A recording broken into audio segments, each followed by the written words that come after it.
राधे राधे। मेरे प्यारे भाइयों बहनों माताओं व बंधुओं, संस्कार की बातें चैनल में आपका स्वागत है। बंधुओं, फागुन मास चल रहा है और मैं आपके लिए फागुन मास में शिव महापुराण की कथा लेकर आई हूँ। बंधुओं, फागुन मास में भगवान शिव को प्रसन्न करने के लिए रोजाना शिव महापुराण की कथा को अवश्य सुने। बंधुओं, कथा को पूर्ण विश्वास सच्ची निष्ठा के साथ सुने।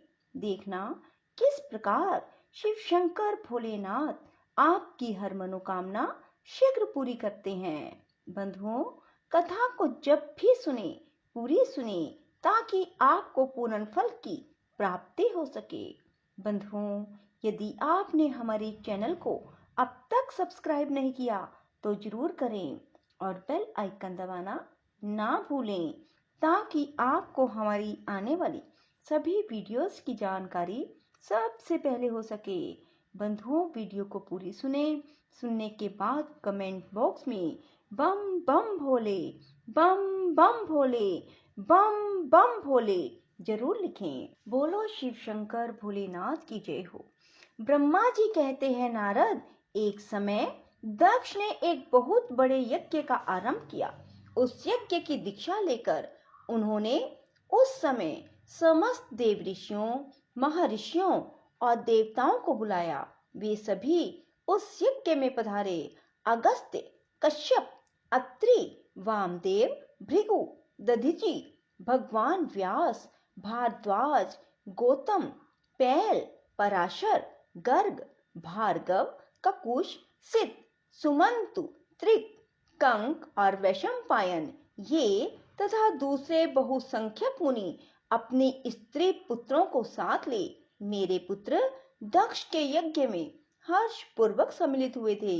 इनके सिवा समस्त देवगण, महान अभ्युदयशाली लोकपालगण और सभी उपदेवता अपने उपकारक सैन्य शक्ति के साथ वहां पधारे। दक्ष ने प्रार्थना करके सदल बल मुझ विश्रिष्टा ब्रह्मा को भी सत्यलोक से बुलवाया था। इसी तरह भांति भांति से सादर प्रार्थना करके वैकुंठ लोक से भगवान विष्णु भी उस यज्ञ में बुलाए गए। शिवद्रोही दुरात्मा दक्ष ने उन सब का बड़ा सत्कार किया।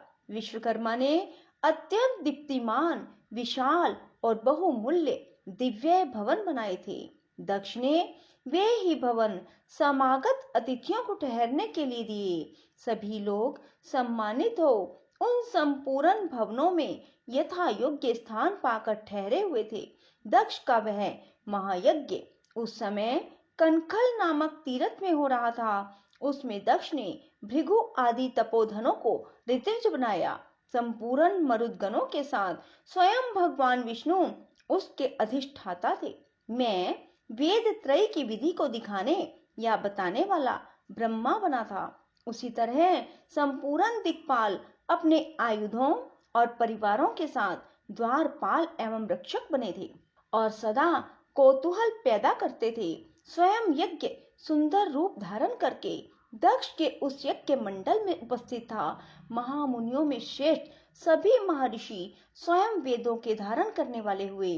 अग्नि ने भी उस यज्ञ महोत्सव में शीघ्र ही हविष्य ग्रहण करने के लिए अपने सहस्त्रों रूप प्रकट किए। वहां 88,000 ऋतिज एक साथ हवन करते थे। 64,000 देव ऋषि उद्गाता थे। अध्वर्यु एवं होता भी उतने ही थे। नारद आदि देव ऋषि और सप्तऋषि पृथक पृथक गाथा गान कर रहे थे। दक्ष ने अपने उस महायज्ञ में गंधर्वों, विद्याधरों, सिद्धों, 12 आदित्यों, उनके गणों, यज्ञों तथा नाग लोक में विचरने वाले समस्त नागों का भी बहुत बड़ी संख्या में वर्ण किया। ब्रह्म ऋषि, राज ऋषि और देव ऋषियों के समुदाय बहुत संख्यक नरेश भी उसमें आमंत्रित थे, जो अपने मित्रों, मंत्रियों और सेनाओं के साथ आए थे। यजमान दक्ष ने उस यज्ञ में वसु आदि समस्त गण देवताओं का भी वर्ण किया था। कौतुक और मंगलाचार करके जब दक्ष ने यज्ञ की दीक्षा ली, जब उनके लिए बारंबार स्वस्ति वाचन किया जाने लगा, तब वे अपनी पत्नी के साथ बड़ी शोभा पाने लगे। इतना सब करने पर भी दुरात्मा दक्ष ने उस यज्ञ में भगवान शंभु को नहीं आमंत्रित किया। उनकी दृष्टि में कपालधारी होने के कारण वे निश्चय ही यज्ञ में भाग पाने योग्य नहीं थे। सती प्रजापति दक्ष की प्रिय पुत्री थी, तो भी कपाली की पत्नी होने के कारण दोषदर्शी दक्ष ने उन्हें अपने यज्ञ में नहीं बुलाया। इस प्रकार जब दक्ष का वह यज्ञ महोत्सव आरंभ हुआ और यज्ञ मंडप में आए हुए सब ऋतिव्स अपने अपने कार्य में संलग्न हो गए, उस समय वहां भगवान शंकर को उपस्थित ना देख शिव भगत दधीच का चित्त अत्यंत उद्विग्न हो उठा और वे यूं बोले। दधीच ने कहा, मुख्य मुख्य देवताओं और महर्षियों, आप सब लोग प्रशंसा पूर्वक मेरी बात सुने। इस यज्ञ महोत्सव में भगवान शंकर नहीं आए हैं, इसका क्या कारण है? यद्यपि ये देवेश्वर बड़े बड़े मुनि और लोकपाल यहाँ पधारे हैं, तथापि उन महात्मा पिनाक पानी शंकर के बिना यह यज्ञ अधिक शोभा नहीं पा रहा है। बड़े बड़े विद्वान कहते हैं कि मंगलमय भगवान शिव की कृपा दृष्टि से ही समस्त मंगल कार्य संपन्न होते हैं। जिनका ऐसा प्रभाव है वे पुराण पुरुष वृषभध्वज परमेश्वर श्री नीलकंठ यहाँ क्यों नहीं दिखाई दे रहे हैं? दक्ष, जिनके संपर्क में आने पर अथवा जिनके स्वीकार कर लेने पर अमंगल भी मंगल हो जाते हैं, जिनके 15 नेत्रों से देखे जाने पर बड़े बड़े नगर तत्काल मंगल में हो जाते हैं, उनका इस यज्ञ में पद अर्पण होना अत्यंत आवश्यक है।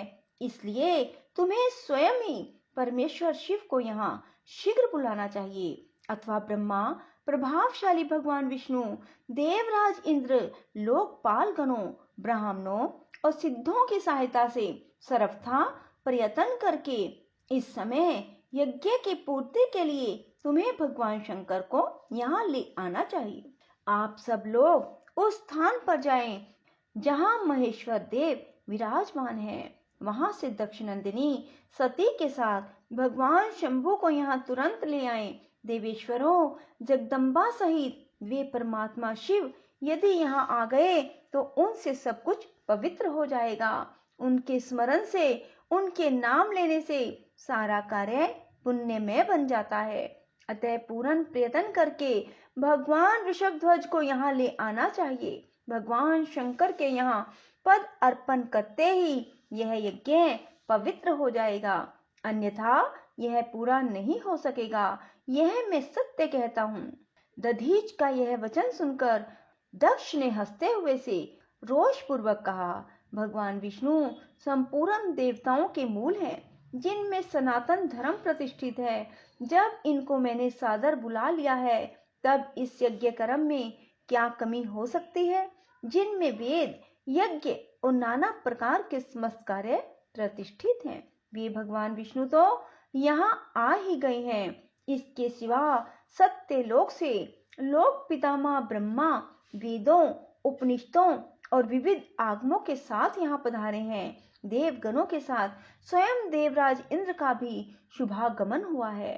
आप जैसे निष्पाप महर्षि भी यहाँ आ गए हैं। जो जो महर्षि यज्ञ में सम्मिलित होने के योग्य, शांत और सुपात्र हैं, वेद और वेदार्थ के तत्व को जानने वाले हैं और दृढ़ता पूर्वक व्रत का पालन करते हैं, वे सब और स्वयं आप भी जब यहाँ पद अर्पण कर चुके हैं, तब हमें यहाँ रुद्र से क्या प्रयोजन है? विप्रवर, मैंने ब्रह्मा जी के कहने से ही अपनी कन्या रुद्र को ब्याह दी थी। वैसे मैं जानता हूँ हर कुलीन नहीं है, उनके ना माता ना पिता, वे भूतों, प्रेतों और पिशाचों के स्वामी हैं, अकेले रहते हैं। उनका अतिक्रमण करना दूसरों के लिए अत्यंत कठिन है। वे आत्म प्रशंसक, मूढ़, जड़, मोनी और ईर्ष्यालु हैं।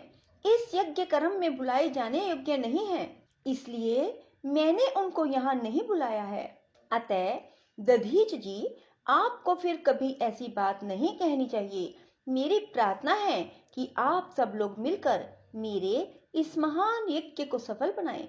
दक्ष की यह बात सुनकर दधीच ने समस्त देवताओं और मुनियों के सुनते हुए यह सार गर्भित बात कही। दधीच बोले, दक्ष, उन भगवान शिव के बिना यह महान यज्ञ अयज्ञ हो गया। अब यह यज्ञ कहलाने योग्य नहीं रह गया। विशेषतः इस यज्ञ में तुम्हारा विनाश हो जाएगा। ऐसा कहकर दधीच दक्ष की यज्ञशाला से अकेले ही निकल पड़े और तुरंत अपने आश्रम को चल दिए। तदंतर जो मुख्य मुख्य शिव भगत शिव के मत का अनुसरण करने वाले थे, वे भी दक्ष को वैसा ही शाप देकर तुरंत वहां से निकले और अपने आश्रमों को चले गए। मुनिवर दधीच तथा दूसरे ऋषियों के उस यज्ञ मंडप से निकल जाने पर दुष्ट बुद्धि शिवद्रोही दक्ष ने उन मुनियों का उपहास करते हुए कहा।